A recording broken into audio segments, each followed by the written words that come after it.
Peut-être le mieux, c'est peut-être que les invités de la table ronde se présentent comme ça à l'auditoire. Je vais commencer. Bonjour, je m'appelle Camille Duchemin. Je suis scénographe et éclairagiste et j'ai fait les arts déco à Paris. Et je travaille dans le spectacle vivant, tout ce qui est danse, théâtre, musique, concert, et je fais de la scéno d'exposition aussi. Bonjour, donc moi c'est Stéphanie Mabillot, je suis la coordinatrice du réseau des ressourceries artistiques et culturelles. Je suis ravie d'être là aujourd'hui. Et peut-être vous connaissez un de nos adhérents, c'est la Réserve des Arts, qui se situe à Pantin, peut-être que vous avez déjà voilà, parler un peu dans l'emploi, éco-conception. Je passe la parole. Oui. Pardon. Et bonjour, je suis Raphaël Patou, je suis metteur en scène de théâtre. Comment vous dire, ça fait une quinzaine d'années que je travaille. Je travaille aussi bien pour la boîte noire que les salles traditionnelles. J'aurais envie d'y revenir. Et sur les créations in situ, et il se trouve que l'une des spécificités de mon travail, c'est que depuis 7-8 ans, l'architecture, puis la question des espaces habités, puis la question des espaces de jeu traversent mon travail. Et que dire de plus, je réalise aussi des installations. Là actuellement j'ai une installation au Luxembourg autour des projets de colonisation de Mars, et j'ai une forme qui joue en ce moment dans des lieux non équipés. On était dans une école abandonnée, et là on va jouer dans une piscine municipale. Voilà ce que je peux dire. Non, on ne joue pas dans le bassin encore. Mais ça viendra. Genre spectacle ici. Là, et en plus, mon goût pour l'architecture est venu d'une nouvelle de David Foster Wallace qui se passe dans une piscine municipale, où il raconte l'histoire d'un gamin qui, le jour de son anniversaire, veut sauter du plus haut des plongeoires. Et il fait une lente et longue description de cet équipement public. Et voilà, de là, c'est mon intérêt par-delà sur la question des espaces. On va se rapprocher de l'ESA pour faire un spectacle dans la cour, à l'ombre de ce bâtiment étrange dans lequel nous sommes. Ah, avec plaisir, oui. Et oui, et une dernière part de mon travail, parce que je l'ai présenté, parce que je suis déjà venu à l'école Camando, j'ai aussi un projet de recherche autour de la question du jeu de l'acteur, du coup de sa relation à l'espace, aux outils scénographiques. Voilà, c'est ce qui explique les passerelles que je fais depuis quelques temps. Bon, moi j'ai noté plein de trucs sur mon papier. Sur l'empathie viscérale. Et puis une question que j'ai bien aimée, à un moment donné, tu as dit mais qui est-on pour mettre des chevaux sur la scène? Et tu es un peu reprise comme ça, voilà. Mais je trouvais ça très symptomatique d'une forme de démarche. Ce matin, on avait une table ronde sur la scénographie, l'immersion, se posait la question un peu du rôle du scénographe et aussi de sa responsabilité vis-à-vis du spectateur et de l'état dans lequel il met, parce qu'on a vu une capacité maintenant technique, enfin c'était le sujet ce matin, de totalement immerger quelqu'un. Moi c'était plus sur le thème de la machine 3D et compagnie. Mais je trouve que c'est très juste ce que tu disais. Tu as pas mal critiqué les spectacles classiques de théâtre dans lesquels il y avait un rapport de domination, du cheval, pardon. Et tu nous montres des éléments qui tendent à une relation plus, je dirais pas d'égal à égal, mais de partenariat, on va dire, avec le cheval, je sais pas comment dire ça. Et toi, d'une certaine manière, avec la matière naturelle aussi, qui serait le récit, quoi, le truc. Et je trouve ça très intéressant de voir que je sais pas comment vous envisagez ça dans les différentes un peu évolutions qu'a pu avoir justement l'apport que la scénographie peut faire au théâtre. Tu as parlé à un moment donné, je ne sais plus laquelle des deux, mais le théâtre c'est plus cette machine, je dirais, d'illusion. On est passé à autre chose depuis quand même un paquet d'années maintenant. Et avec essayer de travailler un autre rapport scène-salle, un autre rapport au public, sortir des lieux du théâtre, tout ça, maintenant c'est un peu acquis, j'ai envie de dire. Enfin, c'est toujours en travail, mais c'est dans l'imaginaire collectif, c'est acquis. Mais tout à coup, il y a d'autres termes qui viennent en jeu, c'est sortir d'un rapport de domination, par exemple. Je trouvais ça hyper intéressant que ça intervienne là dans une discussion sur la scénographie, sur les animaux. Pour vous, par exemple, pour faire un parallèle, mais nous on a fait venir Renaud Latour, c'était une deuxième fois à l'école, voilà, qui parlait de l'architecture et d'arrêter d'être en rapport de domination avec les êtres vivants de manière générale, etc. Donc c'est un truc qui traverse quand même beaucoup de sujets. Et j'étais assez surpris d'imaginer comment on pouvait imaginer ça dans la scénographie elle-même.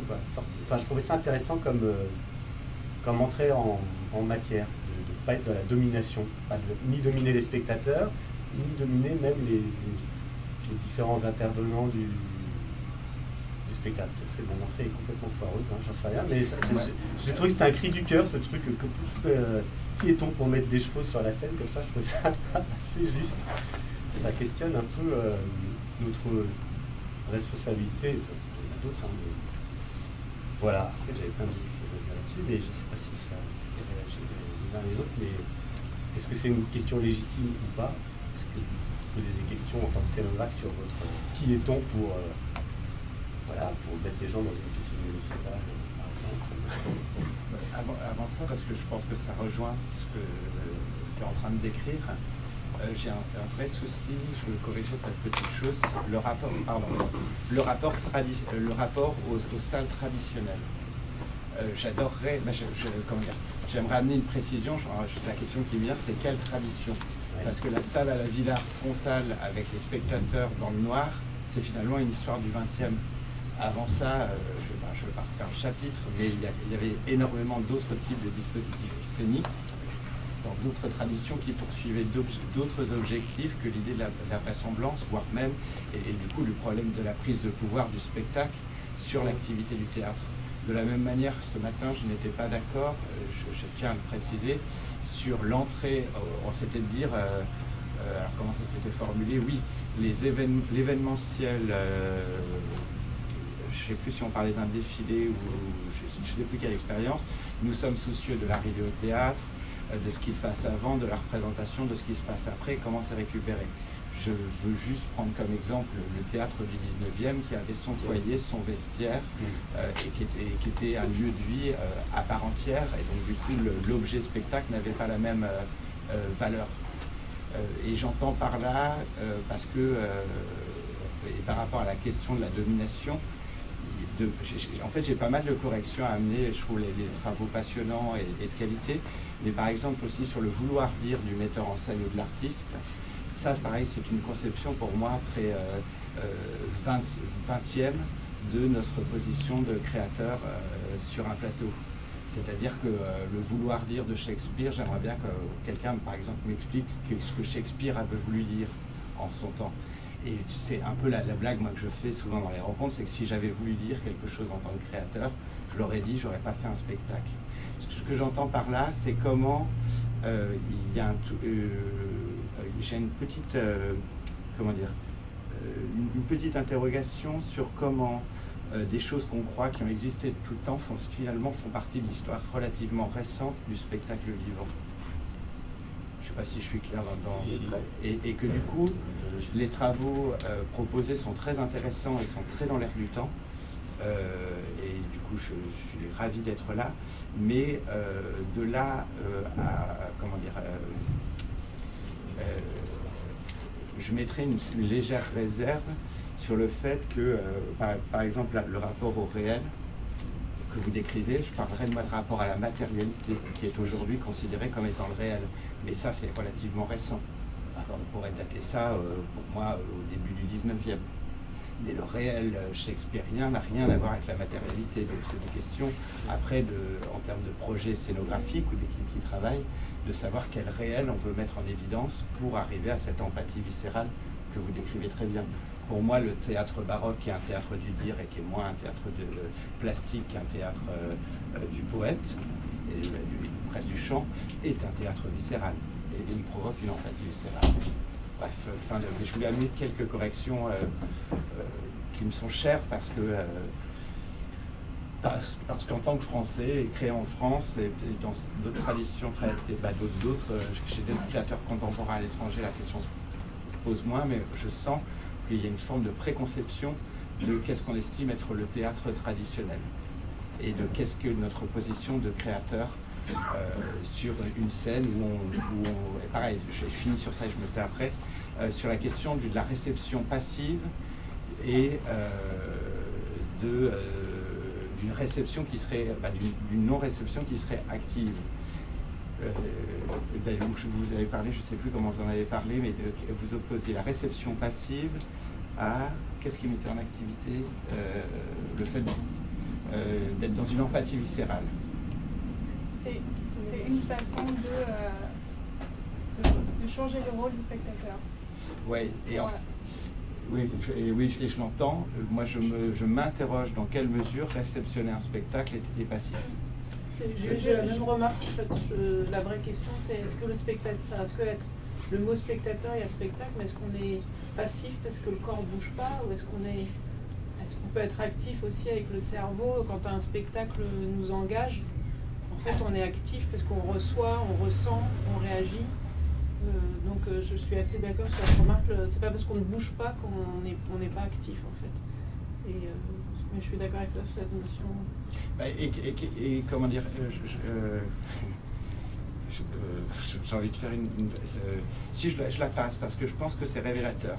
Comme dans la sexualité, on est en train de réinterroger les codes, les genres, de savoir qu'il y a une sexualité active, passive, de se dire que c'est pas parce qu'on est une femme qu'on est passive dans le rapport sexuel, etc., etc. Dans ce rapport de lien, j'ai le sentiment que le rapport à l'écoute, à la contemplation, à la contemplation, est une activité profondément active, qui est peut-être délaissée de nos jours, mais que je revendique du coup moi dans le cadre de mon travail artistique. Voilà. C'est ce que j'y tiens parce que j'y tiens. Bref. Des fois il faut. Voilà. Par rapport au spectateur actif et passif, je suis d'accord avec vous dans le sens où vous n'êtes pas complètement passif quand vous êtes dans un spectacle. Et aussi, moi quand j'ai utilisé le mot traditionnel, c'était plutôt par rapport à ce qu'on a vécu juste avant. Je suis d'accord que le théâtre a toujours été univers varié. Donc c'était par rapport à ça. Mais le concept du spectateur actif et passif, c'est dans le sens du spectateur émancipé dont parle Rancière. Et donc c'est pas pour dire que vous êtes passif, il n'y a rien qui se passe et vous prenez tout, mais c'est dans le rapport avec le spectateur. Quand cet rapport est fondamental pour la création du sens, pour le sens même du spectacle, c'est ça dont je parle quand je parle d'un spectateur actif. Plutôt que... et aussi, je suis d'accord avec vous pour le metteur en scène, ce qu'il voulait dire. C'était une manière pour faire court, pour faire plus simple. Mais je comprends totalement oui, et ça rejoint la question de la prise de pouvoir. Qu'est-ce qu'on nous a mis entre les mains qui voudrait que nous artistes, soyons responsables de, je sais pas, apprendre le respect, se respecter les uns les autres, parce que ça induit du coup en termes de projet culturel et politique, se vouloir dire de l'artiste, une forme de responsabilité à devoir s'adresser à la plèbe et peut-être même de remettre, comment dire, à un moment donné on espérait qu'on réduise la fracture sociale, à un autre moment donné on voit des spectacles apparaître pour apprendre à trier le déchet ou ce genre de choses, parce qu'il y a un vouloir dire de l'artiste. Mais je le dis en déconnant à peine, je l'ai vu il y a une semaine, où quelque part notre vouloir dire, c'est de se dire notre position de créateur qui est montée en puissance au XXe donnerait une sorte de responsabilité d'un dire qui va délivrer un message presque de manière un peu messianique sur quelque chose, et pas tellement de pouvoir agir en être vivant qui finalement fabrique un moment de poésie. Je pense pas que Solène, quand elle disait qui est-on pour mettre un cheval sur scène, c'était une idée d'un message à transmettre. C'était, enfin, je sais pas comment. Non. Et d'ailleurs, j'allais rebondir là-dessus en reprenant une formule de Marina de ce matin qui disait Je sais pas si elle ce matin. Je me demandais qui c'était.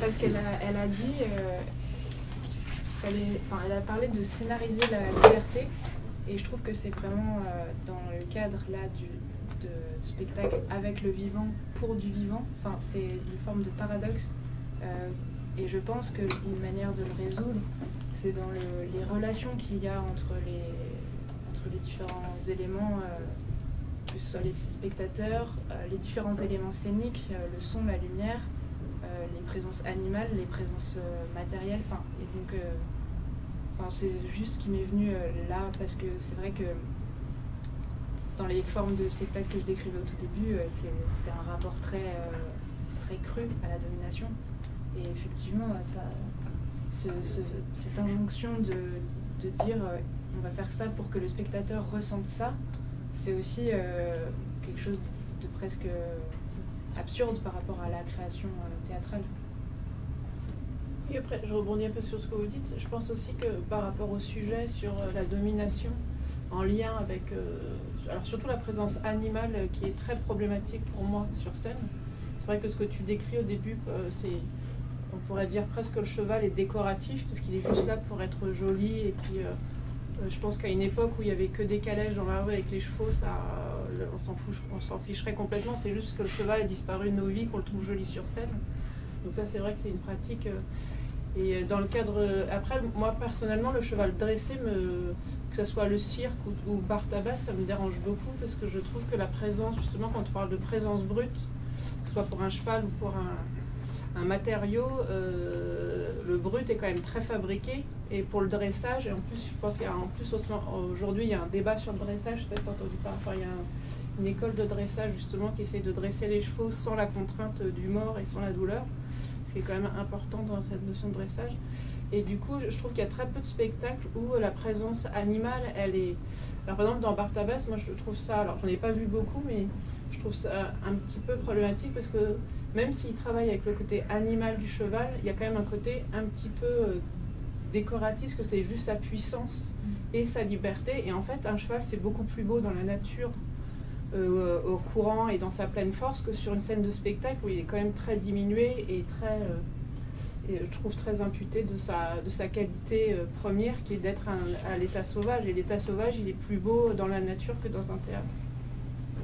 Et je rebondis aussi sur le sujet, sur les thèmes, sur le côté brut des matériaux. C'est intéressant parce qu'il y a beaucoup de notions. Par exemple, il y a le côté organique, c'est-à-dire que la fumée, le sable, l'air, c'est quelque chose de très organique. C'est des matières premières, mais il peut y avoir aussi, parce que les matériaux bruts, on peut avoir du faux brut qui marche très bien, on fait du faux bois sur scène qui marche très bien. Il y a quand même une notion de faux qui marche. On fait du faux spectacle, enfin je veux dire, on est tous là quand on rentre dans une salle de spectacle, les spectateurs rentrent pour croire à une histoire, et les gens sur scène sont sur scène en disant on va vous faire croire à quelque chose. Donc même si on détruit cette illusion, il y a toujours un pacte. Quand on prend son billet, on vient pour un pacte, j'ai envie de croire à l'histoire et à ce qui se passe sur scène. Donc tout ça, ces notions de fabriquer et de brut et de sauvage, je pense que il y a une vraie complexité et une nuance à prendre aujourd'hui. Et par exemple, sur le cheval sur scène, le premier spectacle, je ne sais pas si vous connaissez une compagnie qui s'appelle Barreau d'Evel. Quelqu'un les a vus sur scène, je vous le conseille. Ils ont joué la MC 93. Ils viennent du cirque, c'est des danseurs, et ils viennent du cirque, pas mal des cirques, et les animaux qu'ils mettent sur scène, ils vivent avec. Et ils vivent vraiment dans un état, enfin, en gardant les animaux dans un état le plus sauvage possible. Et c'est une présence très touchante, parce qu'en fait, ils ne demandent à rien. Ils ne demandent rien à l'animal sur scène, c'est-à-dire que c'est eux qui font des choses. Il y a un cheval et un oiseau, je crois que c'est un corbeau. Et en fait, ils ne demandent rien, donc le cheval est juste là. Et en fait, je trouve que c'est plus juste que presque les images que tu as montrées au début, on fait juste défiler les chevaux. En fait, le cheval est juste là dans sa pleine puissance, mais il fait pas grand-chose. Et en fait, c'est juste les acteurs et les danseurs qui font des choses avec lui, et le cheval l'accepte. Donc il y a une nuance assez touchante et très belle sur scène qui justement, et du coup le dressage, moi en tout cas mais ça c'est vraiment personnel, le dressage me dérange un petit peu, donc cette notion un petit peu de sauvage, et on la retrouve aussi aujourd'hui, je pense que ça fait écho à tout ce qu'on vit sur la notion du vivant, je relie ça à des notions plus larges. On est en train de redécouvrir qu'on est un peu trop séparé de la nature, qu'on fait partie. Donc je pense que ça rejoint beaucoup de préoccupations, et que c'est pour ça que vos travaux sont très intéressants aussi, et qu'il y a plein de... Ça remue beaucoup de notions, surtout quand on passe ses journées à fabriquer des spectacles. J'aimerais bien rebondir parce que je suis pas tout à fait d'accord avec... Enfin, je suis d'accord avec plein de... Enfin, des idées que tu as évoquées, mais c'est vrai que j'ai peur que le terme de dressage soit mal interprété, parce qu'en fait, le dressage, c'est pas forcément avec justement une cravache, des éperons et un mors. Et les formes de dressage dont tu parles peuvent avoir un risque aussi, parce que en étant mal employés. Et ce que je veux dire aussi, c'est que les chevaux aujourd'hui sont peut-être plus beaux dans la nature, mais ça fait tellement longtemps qu'ils ont été domestiqués par les hommes qu'ils ont vraiment un quotidien et une histoire commune. Et en fait, finalement, ça fait des siècles et des siècles qui font partie du quotidien et qui partagent les espaces humains. Et finalement, pour moi, c'est presque du même ordre. Enfin, aujourd'hui, ça rejoint un peu une utopie de voir des chevaux dans la nature, parce qu'aujourd'hui, des chevaux à l'état naturel, ils seraient en danger, dans le sens où... alors, attention à ce que c'est l'état de nature, parce qu'entre vivre dans un box toute la journée et dans un pré, il y a des nuances. Bien sûr. Je suis d'accord avec toi. Justement, ces chevaux, c'est pas parce qu'on voit des chevaux dans un espace circulaire pendant un temps donné que le reste du temps, ils sont pas justement comme les chevaux du Varro d'Evel au quotidien avec les artistes ou dans des espaces adaptés à leur mode de vie. Et donc, c'est des choses que je nuancerais, parce que dans ces réflexions, je suis allée aussi très loin dans ces questions d'essayer de comparer le cheval en tant que, entre guillemets, matériau scénique comme un acteur ou comme un autre élément, comme un autre paramètre scénique. Et c'est vrai que je suis passée par des états où je me suis dit que c'était absurde et que ça ne servait à rien. Mais finalement, peut-être que dans cette relation ancestrale avec l'homme, il y a des choses à faire et à dire encore ensemble dans un espace de spectacle. J'ai pas dit le contraire, hein. Je dis juste, je parlais surtout des formes. Je pense qu'on est d'accord sur les formes de spectacle où on exploite le cheval pour le côté décoratif. Moi, je vais me permettre une petite aparté, parce que ce que je trouve assez symptomatique, c'est que là on est en train de discuter de savoir si le cheval est bien traité avant ou après le spectacle. Et quelque part, c'est vrai que quand on voit un cheval sur scène, on ne peut pas s'empêcher de penser à ça, et ça joue sur notre perception du truc. Mais pour la petite histoire, vous êtes là notamment parce que Charles Grognaud, qui était dans la promo, je ne sais plus, devait présenter aussi son mémoire, et puis il n'a pas pu pour des raisons personnelles. Petit aparté, mais vous allez voir où je veux rebondir. Parce que lui-même faisait un mémoire, en gros, sur le réemploi des décors de spectacles, à l'opéra en particulier, mais dans d'autres structures, il travaille, etc. Vous êtes là aussi à ce titre-là. Et lui, son sujet, c'était est-ce qu'on peut encore faire, enfin, la logique aussi du spectacle avec son cycle de vie complet, des décors, etc., qui rentre dans la perception. Ce que je veux dire par là, pardon, après ce petit aparté, cette parenthèse, c'est que lui, le théâtre, encore un lieu d'illusion, etc., n'empêche que voir il n'y a plus de calèche dans la rue, voir un cheval sur scène aujourd'hui, c'est pas la même chose que de le voir en 1920. On ne se pose pas les mêmes questions, et même voir un décor, on ne se pose plus les mêmes questions qu'il y a encore peut-être même 20 ans. Suivant peut-être, enfin, je sais pas, parler tout à l'heure de scénographie, de Nathalie Crinière, etc., ou je sais pas quoi, on se pose la question du réemploi d'une manière ou d'une autre, pas forcément en cercle, je veux dire, tout le monde n'est pas en train de calculer son bilan carbone en permanence, mais derrière la tête, il y a quand même cette pensée-là, et je ne peux pas m'empêcher de penser que cette question aussi de retour à des matériaux, tu as raison de le dire, hein, c'est fabriquer cette naturalité, parce que la glace sur scène, il faut quand même à un moment donné des glacières qui consomment l'électricité certainement énormément, donc ça n'a rien d'écolo.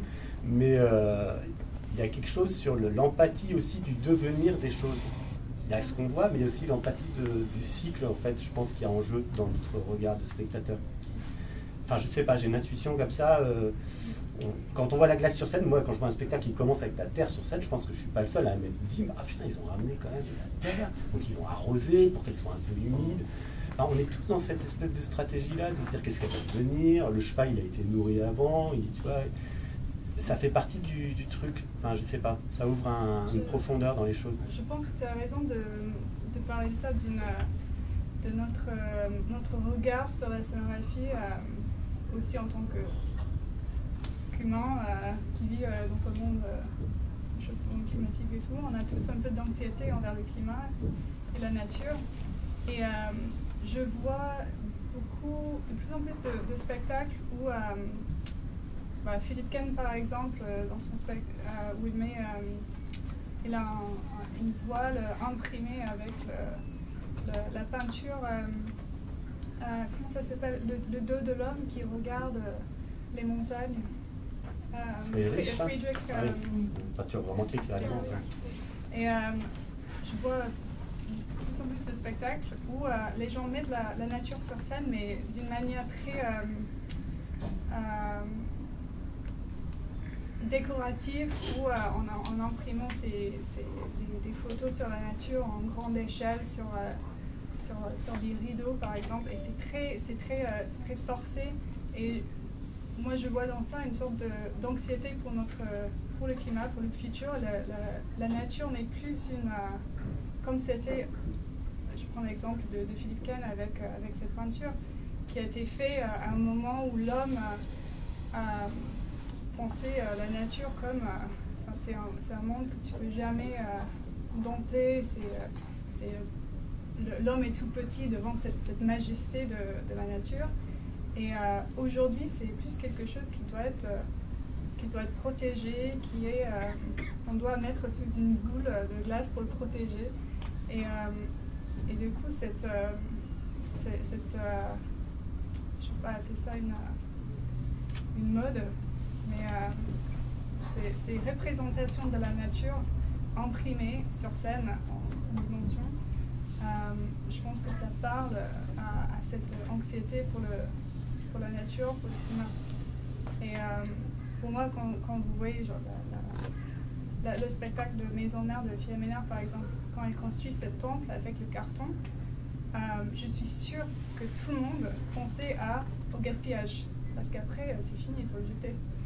Et donc, je ne sais plus ce que c'est ma conclusion, mais je suis d'accord avec toi sur cette anxiété, cette crainte envers les matériaux. Je ne sais pas si c'est forcément une anxiété, hein, c'est juste que je pense que notre regard, il intègre l'avant et l'après, mentalement même. Il me semble que peut-être pas tout le monde intègre l'avant et l'après, mais c'est vrai que d'un coup, je ne m'étais pas posé la question comme ça. C'est-à-dire que là, d'un coup, effectivement, la Terre est arrivée comment? Elle est arrivée comment? La Terre, sur scène. La Terre que j'ai mise sur scène. Ah bah oui, en camion.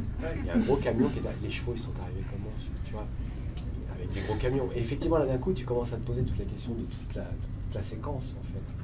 Et avec les animaux, c'est encore pire dans l'absurdité quand on y réfléchit avec un tout petit peu de dézoom, quoi. Quand on prend les choses à l'échelle de l'histoire humaine. Et on reviendra sur tout à l'heure l'idée de Raphaël, parce que je pense que l'histoire du théâtre, en fait, elle est chez nous assez récente, même si elle remonte à l'Antiquité, en fait, elle remonte à 400 ans. C'est une histoire très courte. Et qu'après, on a reconstitué celle d'avant, mais il y a quand même une histoire qui est assez récente. Mais du coup, si on se remet à une échelle plus large, effectivement, tu disais toi-même, on se disait tout à l'heure, les chevaux, ils sont plus là. Et c'est vrai qu'à un moment donné, on ne se pose pas encore la question de savoir comment ils arrivent jusqu'au lieu du spectacle. Et aujourd'hui, ils arrivent en camion. Oui, bon, il y a bientôt plus, on a encore peut-être un peu de foin et pas d'essence, je ne sais rien, mais peut-être qu'ils pourraient arriver par eux-mêmes aussi. Et du coup, ça envoie plein de choses parce qu'il y a quand même, par rapport à ce qu'on s'est dit ce matin, où on était dans des dispositifs assez complexes sur l'implication du corps, l'incarnation, où le visiteur-spectateur était mobile. Là, effectivement, on revient dans une espèce de... Vous avez commencé là-dessus, sur le statisme, enfin le côté statique du spectateur, et en même temps, la question de cette empathie viscérale, en fait, c'est la mémoire haptique. Hein. Alors, les scientifiques, les physiciens, on avait fait venir il y a longtemps ici une physicienne mécatronicienne qui travaille sur l'haptique. C'est-à-dire qu'elle travaille sur la question de la perception du toucher. Qu'est-ce qui se passe entre la peau, la chose, et puis le cerveau, avec toutes les terminaisons nerveuses, la neurologie, les neurosciences, etc. Et effectivement, c'est une mémoire haptique. Et c'est drôle parce qu'en regardant les films de Solène, ça sent le cheval. Enfin, moi, tu vois, d'un coup, c'est effectivement, la mémoire fonctionne. Et ce qui est très drôle, très ironique, c'est que vous employez des méthodes, enfin là, toutes les deux, dans ce que vous montrez, des choses assez primordiales, presque primales, quoi. C'est la terre, l'animal, et ça marche. Alors, aussi bien, mieux, pareil que les dispositifs qu'on a pu évoquer tout à l'heure, ou la complexité du jeu dans une exposition, ou du scénario, c'est-à-dire que la participation, l'empathie avec la narration, le lâcher-prise fonctionne extrêmement bien. Et on voit bien que là, il y a quelque chose d'intéressant. Et du coup, ça me renvoie, moi, alors je ne sais pas si je lâche ça comme ça aussi, à, plutôt que de faire venir de la terre dans le théâtre, et il n'y a pas de jugement de valeur, hein, c'est juste parce qu'on évoque la chose. Effectivement, on se dit, pourquoi pas faire aller le théâtre à la terre. D'autres l'ont fait depuis longtemps, 20, 30 ans, enfin, c'est pas des nouveautés, mais peut-être une des questions qui se pose, c'est-à-dire que dans tout le processus du spectacle et de la scénographie, et c'est presque même une question de production, qu'est-ce qu'on fait? Où est-ce qu'on joue? Où est-ce qu'on anime? Alors on était à l'échelle urbaine, et voilà, Orbe qui transforme la ville en grand terrain de jeu, finalement de jeu, ça peut être aussi en grand théâtre, ça a été des idéaux aussi poursuivis par un certain nombre de metteurs en scène, de scénographes. Voilà, je lâche ça comme ça.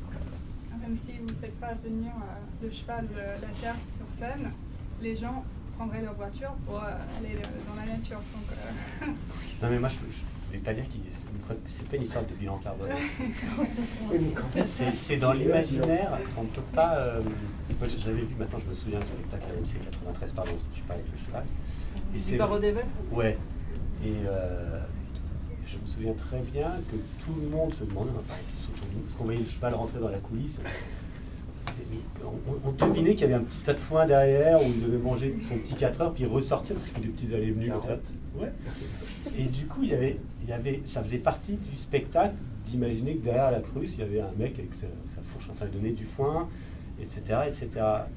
C'est tout ça, je veux dire, qui est embarqué à partir du moment où on met un cheval, où on met de la glace sur scène, à mon avis, c'est qu'il y a forcément bah oui, enfin c'est idiot, mais moi quand je vois la pluie qui tombe, on est tous en train de se dire elle tombe d'où, elle arrive comment, enfin c'est pas juste c'est un phénomène complet. Je pense que ça fait partie à Bartabas, on visite les écuries avant d'aller sur scène, on passe au milieu des chevaux, après voilà.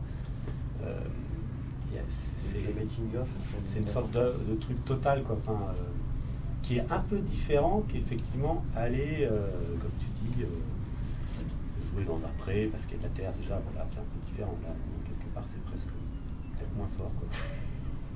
Il y a Quentin Rioual qui était venu ici nous parler de ça, justement, du rapport à l'environnement ou au milieu, en disant finalement aujourd'hui de ce qu'on sait du théâtre antique grec, par exemple, c'est le décor, c'est le paysage. Donc en fait, effectivement, il y a une espèce d'osmose complète, et c'est, alors on s'y rend, comme tu dis, on va à l'endroit d'eux, quoi.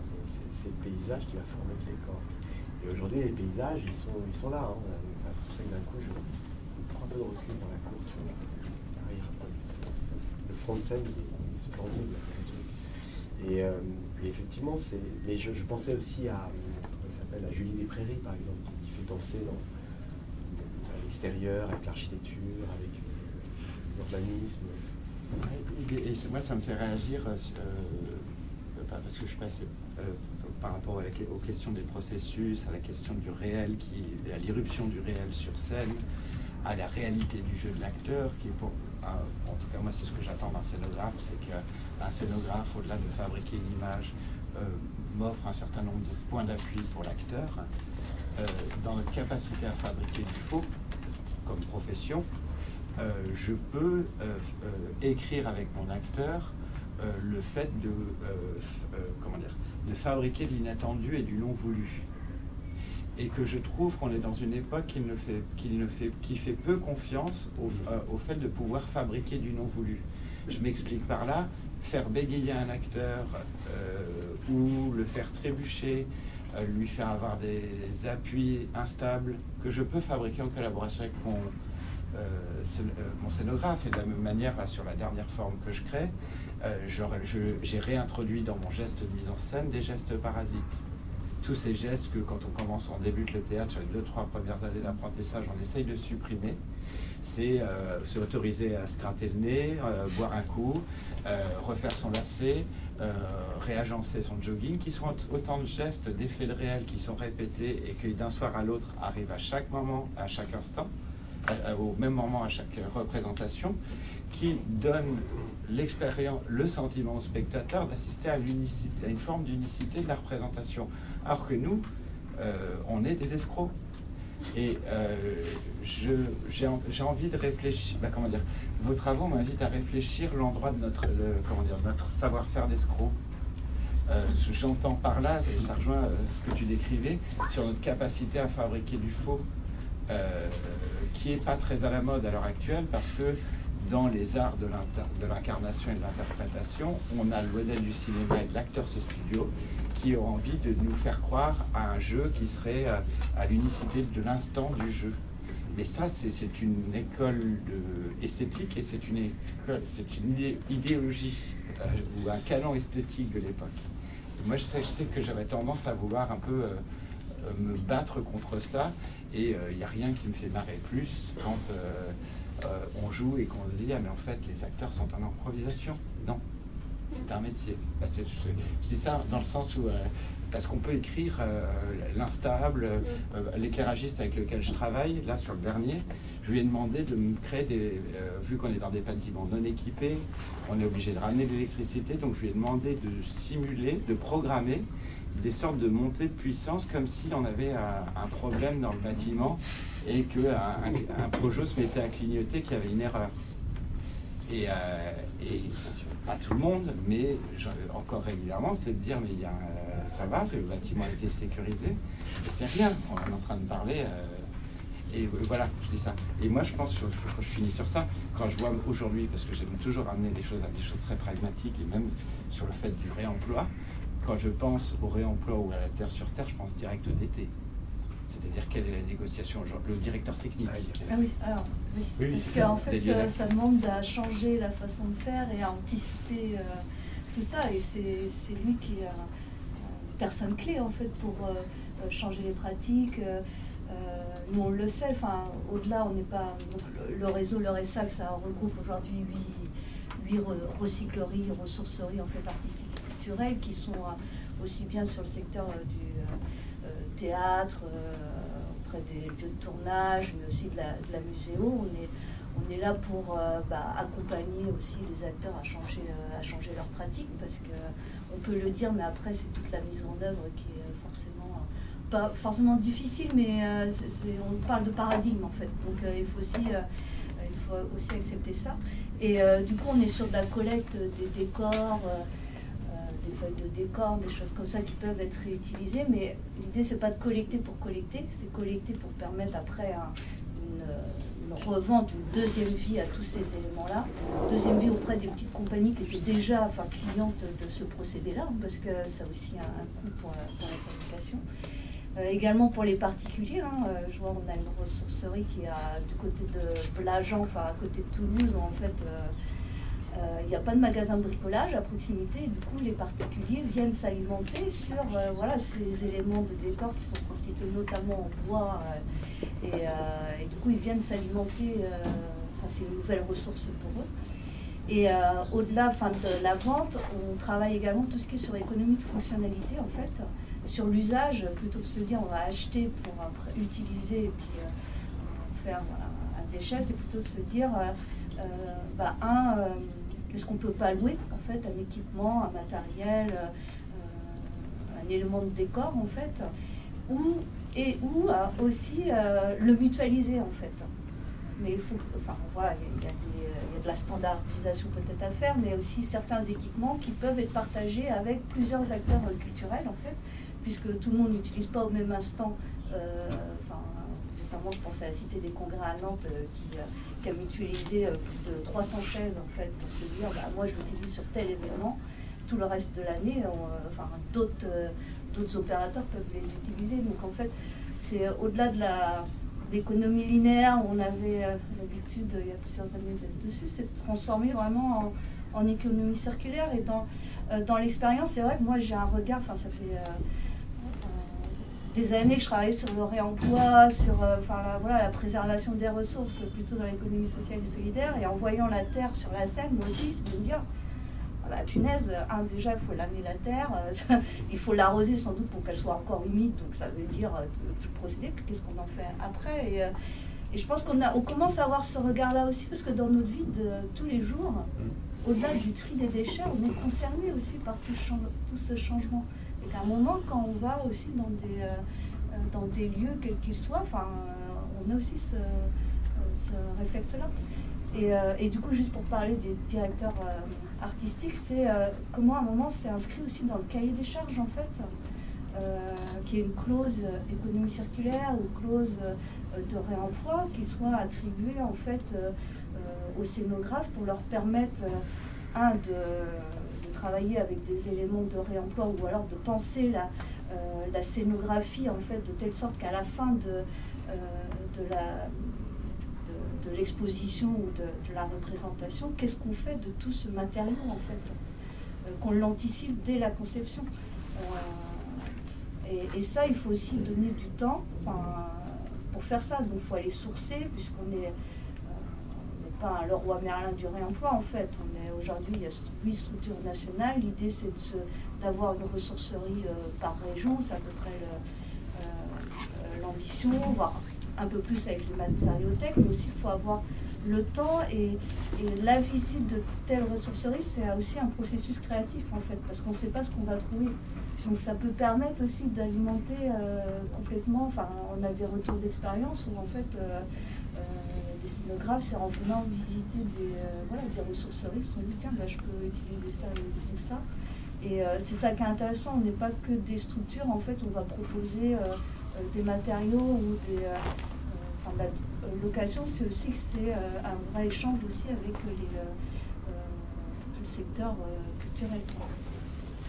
Mais c'est une interrogation, c'est-à-dire qu'aujourd'hui la législation n'est pas faite, moi je suis d'accord, et dans l'idée, mais la législation n'est pas faite pour qu'on puisse y aller joyeusement dans ce chemin. Ce que j'entends par là, en fait, on n'a pas le droit d'utiliser des matériaux réutilisés. En fait, si, parce que moi quand j'utilise, en fait, si j'ai pas de certificat d'identification officielle, les directeurs techniques refusent le spectacle. Et à Avignon, par exemple, qui est le lieu où il y a le plus de spectacles, on va revenir dans des choses très pragmatiques, c'est le SDIS, donc c'est les pompiers du Rhône qui interdisent en fait, et comme ils savent qu'ils ne pourront pas atteindre la salle en cas d'incendie, ils peuvent annuler, le spectacle peut être annulé parce que les certificats d'unification ne sont pas conformes. Nous, c'est un de nos enjeux en fait en termes de plaidoyer, en fait, justement sur, ça c'est un des exemples, mais également les éléments des lieux de tournage pour les films, en fait, ils ne sont pas inifugés. Parce que les directeurs on ne peut pas les réutiliser en fait. Les directeurs techniques, ils ont une responsabilité, parce qu'il y a des morts ou des blessés, c'est de leur faute. Alors bien sûr, après. Donc ça, en fait, c'est-à-dire qu'à un moment, en fait, c'est assez complexe comme en dehors du fait qu'on n'a pas le temps et l'argent, dehors du temps et de l'argent, qui sont des choses qui peuvent se changer, parce que c'est une sorte de paradigme et d'habitude de travail. En fait, pour l'instant, on n'a juste pas le droit. Et surtout, si moi, on me donne le droit, le directeur technique dit. Moi, a priori, j'ai pas envie de finir ma vie en prison. Mais c'est là où il faut qu'on fasse des parallèles aussi avec la filière développée sur le réemploi, puisqu'au début, dans ces filières-là, on ne pouvait pas réutiliser des matériaux de réemploi pour des questions aussi d'assurance. Donc, nous, tout l'enjeu, un des chantiers, parce qu'il y en a d'autres, mais c'est de se dire comment justement on peut accompagner sur de l'expérimentation au début, rassurer et de voir avec les assurances, justement, parce que c'est pas les assurances, c'est la loi. C'est ça qui est compliqué, c'est que c'est la loi qu'il faut changer. Comment on peut faire évoluer la loi, puisque c'est ça aussi qu'il faut faire pour développer le réemploi, et tout en respectant bien sûr les mesures de sécurité, mais à un moment, du coup moi j'ai 15 ans d'expérience au sein d'Emmaüs France, en fait la fédération, où j'étais sur le service filière et environnement, et du coup j'ai participé justement à contribuer à porter le réemploi en fait sous toutes ces nouvelles filières que sont le mobilier, le textile, les équipements électriques et électroniques, parce qu'au début il n'y avait pas de réemploi où c'était fait de manière partielle par les acteurs de l'économie sociale et solidaire, et du coup il n'y avait que le recyclage par exemple. Donc là c'est comment aussi sur cette filière là, puisque elle est un peu en retard, mais voilà. Comment on accompagne aussi, on accélère les choses parce qu'on a plein de retours d'expérience, comment on accélère les choses et du coup on travaille aussi pour lever certains freins tout en amenant des garanties. Nous, on a un enjeu aussi sur la prise en charge financière justement de ces déchets issus de toute l'activité artistique et culturelle et la prise en charge que ce soit en termes de traitement mais financière également puisque le réemploi c'est pas que on va nous, enfin je veux dire on pourrait considérer qu'on nous donne les éléments, déjà c'est gentil, on n'aurait pas à nous payer, sauf que pour aller collecter les éléments, voilà, c'est un coût, et après pour les traiter, c'est un coût aussi. Donc voilà, c'est comment on finance aussi cette filière, et ça c'est un autre de nos enjeux. Mais sur les freins, il faut qu'on travaille aussi avec l'Union des scénographes, en fait, qui soulève aussi pas mal ce point-là. Et après, je voudrais dire aussi que je change un peu de sujet du réemploi sur le réalisme et le réel. Je trouve que c'est un point intéressant parce qu'en fait, je crois qu'il y a un enjeu de dramaturgie surtout, mais que ce soit le scénographe ou le metteur en scène, c'est qu'en fait, le réel et les sensations de réalisme, c'est pas la même chose. C'est-à-dire qu'on peut avoir des sensations, surtout au théâtre. Moi, j'aime beaucoup les spectacles où les effets, où on nous dénonce les ficelles du spectacle, mais ça n'empêche pas d'y croire. Donc les sensations de réalisme, c'est pas la même chose que le réel. Et du coup, quand on parle de réel sur scène, c'est pas possible en fait, parce que les réels, c'est ce qu'on vit maintenant, c'est réel. Alors nous, on est un peu sur scène, mais et le réel sur scène, c'est pour ça que cette notion de faux, de brut, de matière première et d'organicité des éléments, en fait, elle est fabriquée et c'est pas grave. Il faut juste savoir qu'on le fabrique et qu'après, le travail aussi avec le metteur en scène et les équipes, c'est aussi de paramétrer, de travailler sur l'improvisation, à partir de l'improvisation, quand le sable tombe, quand l'eau tombe, quand l'animal change de trajet, et qu'en fait, tout ça, c'est des choses, c'est des scénarios travaillés avant, et qu'après, en scène, ils se mettent en chose plusieurs choses. Donc je pense que il faut faire attention sur les notions de le réalisme, la réalité et le réel, c'est trois notions différentes, et sur scène on ne fait que fabriquer des sensations, et on peut parler de la vie, on peut parler du réel, on peut parler sur scène, sauf que c'est des notions fabriquées, et quand on a l'impression qu'un acteur joue naturellement, en fait c'est beaucoup de travail. Enfin, le jeu naturel, je pense qu'on peut faire une journée entière sur le naturel et sur la sincérité. Exactement, sur l'authenticité. Je pense que par exemple moi en tant que scénographe, je suis plus intéressée par l'authenticité de recherche d'un metteur en scène. C'est-à-dire qu'il soit sur l'honnêteté intellectuelle plus que sur ce que tu disais, un peu le jeu. Quand c'est pas parce qu'on fait c'est parce qu'on mime une colère qu'on est obligé de traverser une colère. Absolument. Alors ça, c'est très le studio américain et c'est le cinéma. Mais au contraire, c'est parce qu'on connaît les mécanismes des sentiments, des émotions, les mécanismes de l'organique, les mécanismes de la fumée. Par exemple, tu as parlé de la fumée tout à l'heure sur scène. La fumée sur scène, c'est un énorme travail et on peut la contrôler. Sur un spectacle, j'avais travaillé avec un spécialiste de la fumée. En fait, il y a différents types de fumée, il y a plusieurs machines. Et en fait, pour arriver à une image qui ressemblait à quelque chose d'assez fou et d'assez naturel, on a fait un travail de malade. Et en fait, ça se voyait pas du tout. Et c'est ça qui est beau sur scène, c'est quand on a l'impression que ça... Moi, j'aime bien travailler là-dessus en scénographie, c'est sur la simplicité complexe, c'est-à-dire que ça a l'air très simple. Mais en fait, pour arriver à cette simplicité où la pertinence, la force visuelle, elle paraît innée et naturelle, en fait, il y a beaucoup de travail parce que je trouve que c'est facile de tout mettre et de laisser les gens faire avec. Par contre, choisir, dessiner et décider, c'est un peu la même chose. Et choisir de mettre sur scène des choses, enlever, mettre que l'essentiel, le plus efficace, c'est un vrai travail. C'est pas parce qu'on met plein de bonnes idées que ça marche. Parce qu'on met les deux bonnes idées qui fonctionnent ensemble, et ça, c'est la dramaturgie. Et c'est le vrai travail. Moi, je sais qu'en scéno, j'aime bien m'appuyer là-dessus, sur qu'est-ce qu'on raconte, qu'est-ce que l'espace raconte, et surtout, il n'y a pas de valeur intrinsèque. C'est-à-dire, un personnage enfermé dans un carré blanc, ça ne veut rien dire en soi. C'est lié avec la lumière, le texte qui se raconte, la position du corps, et tout ça, c'est un langage à créer. Donc on fait que de la fabrication sur scène. Et c'est pas grave. Ouais, et même, comment dire, je sais par rapport à la question de la représentation, je ne suis pas sûr d'avoir entendu, parce que vous avez repris à plusieurs reprises le côté non représentatif. J'aurais peut-être, je l'ai moi entendu dans un truc non figuratif. Mais je ne suis pas sûr que ça soit ça, mais ça c'est un autre débat. Ce que je voulais dire par là, c'est comment le geste de la scénographie serait moins que construire un espace, ça serait plutôt de dégager des espaces pour la mise en scène, pour être à l'endroit collaboratif. Et c'est là ce qu'on peut reprocher, comme tu racontes, de l'accumulation, de mise bout à bout de bonnes idées, qui fait qu'on a justement une image, mais on n'est pas au théâtre.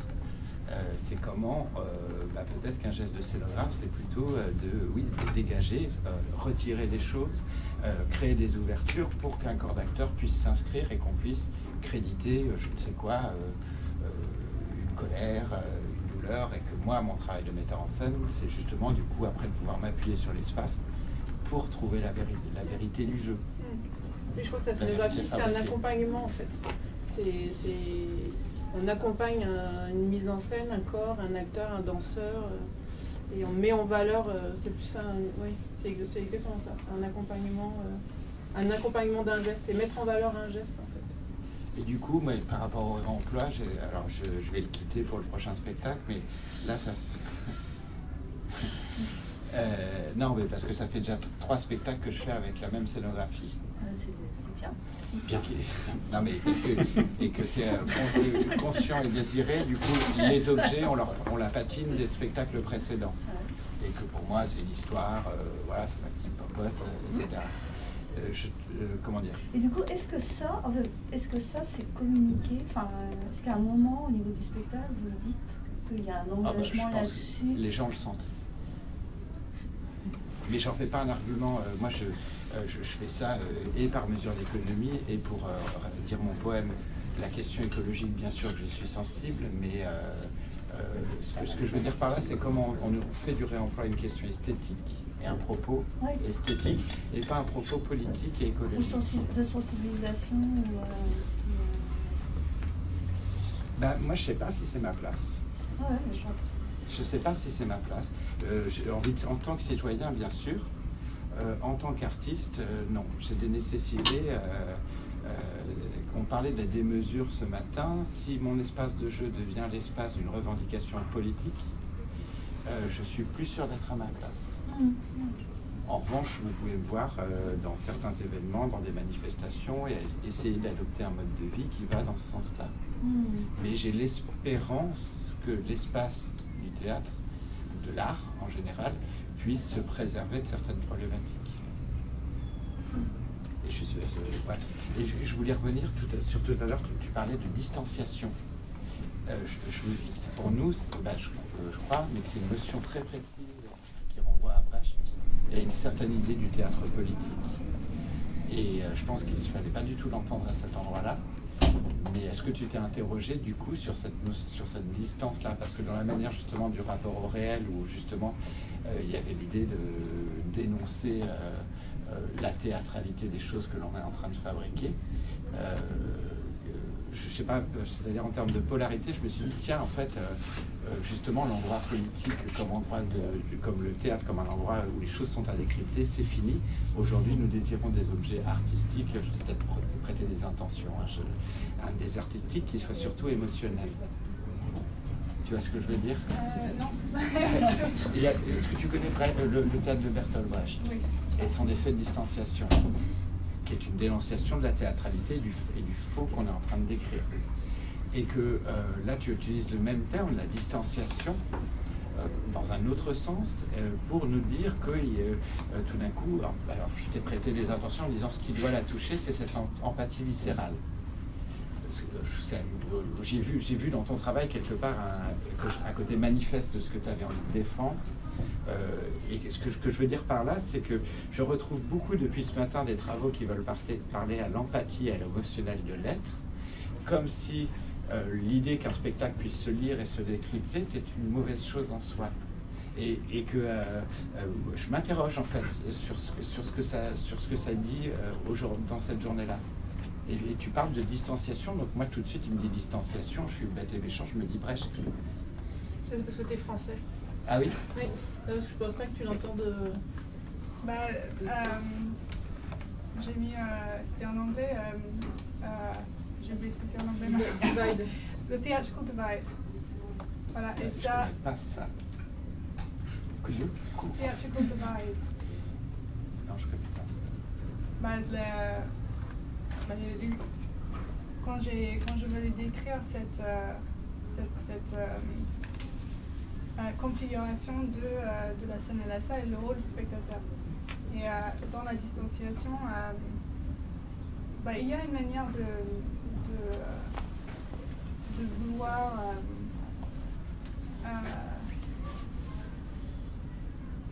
d'oublier le côté factice ou des illusions sur scène. Quand je dis illusions, tu avais parlé de la représentation et tout ça, et quand tu avais dit que tu ne peux pas mettre le réel sur scène, je ne suis pas tout à fait d'accord, parce que quand il y a un mur en faux briques, l'acteur ne va pas interagir avec... C'est du réalisme, c'est pas du réel.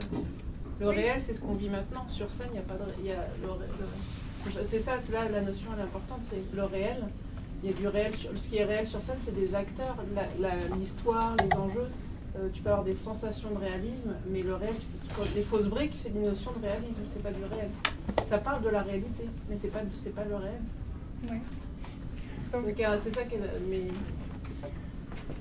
Mais c'est une notion que je connaissais pas.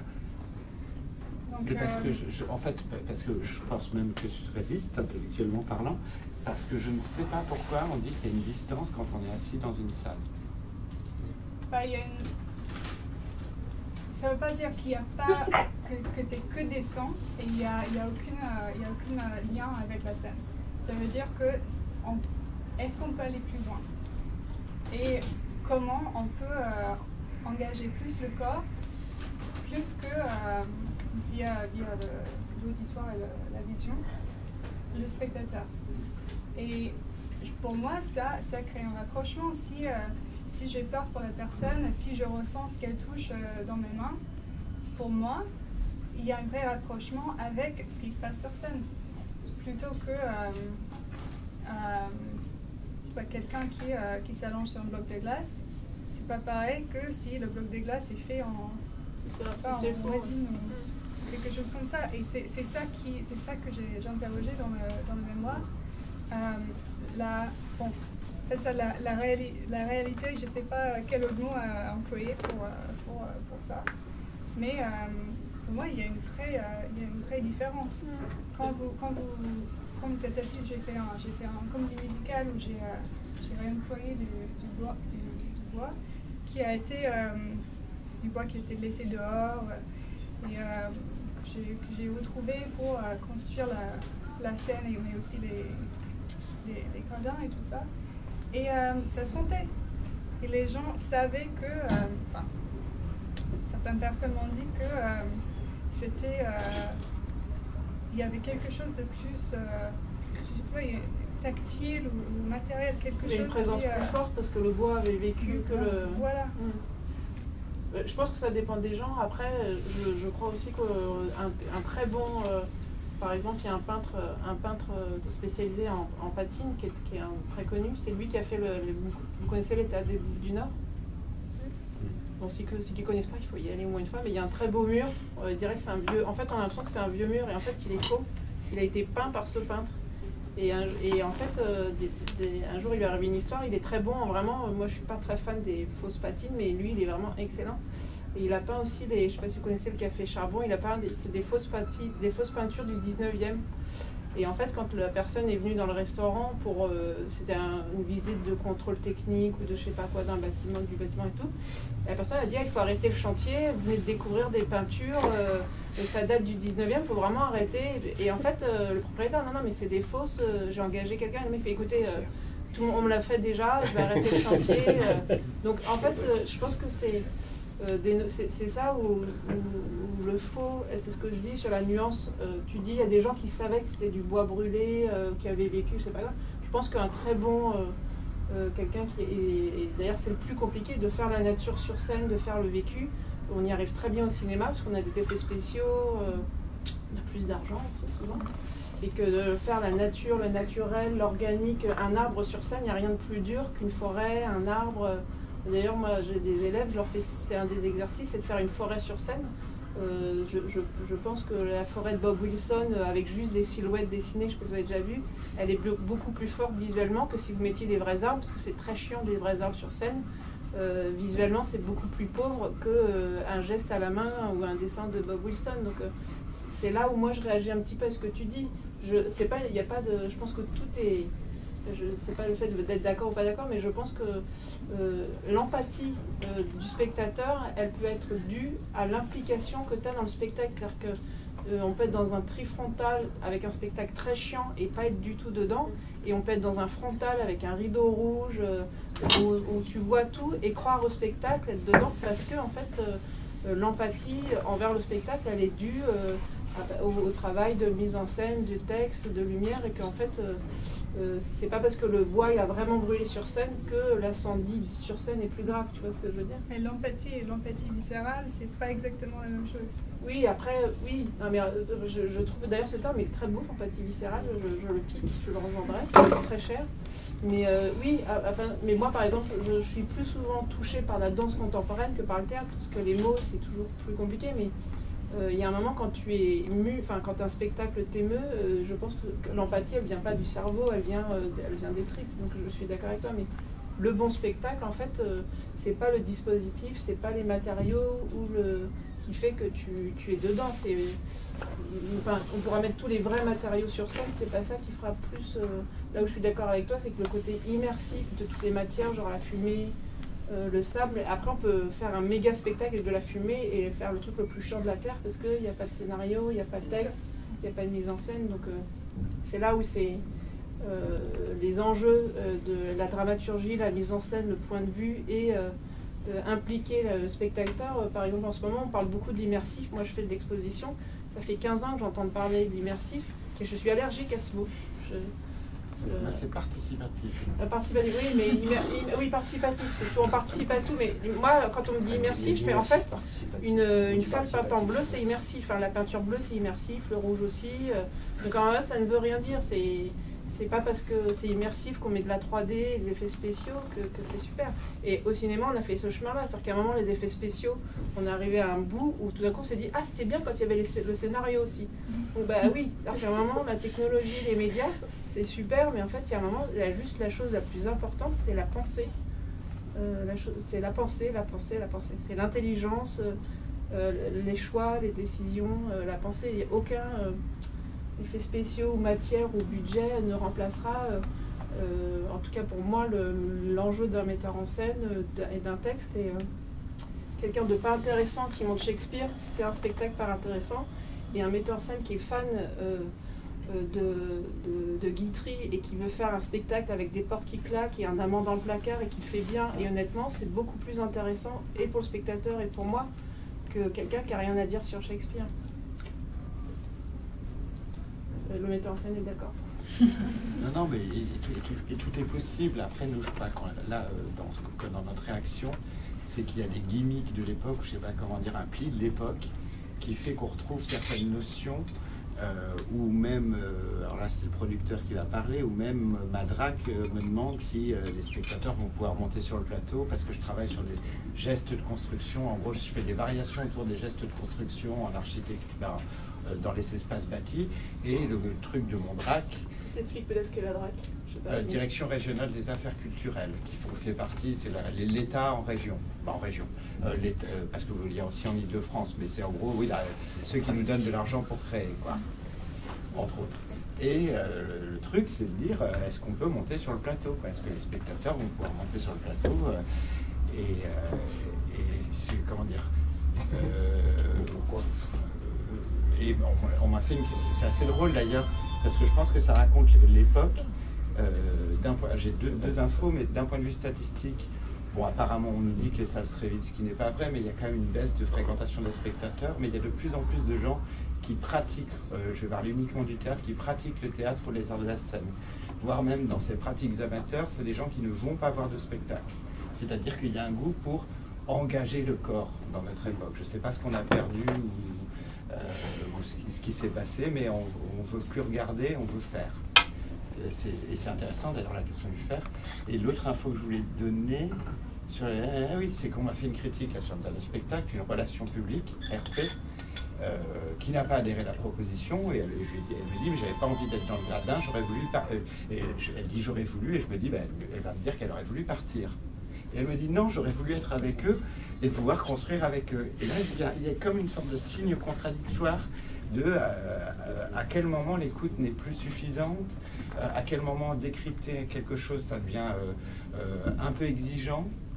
Et moi je sais que je revendique l'idée de décrypter les choses en fait. Et même l'émotion, l'empathie viscérale dont tu parles, je la conçois, je crois, mais je m'en méfie.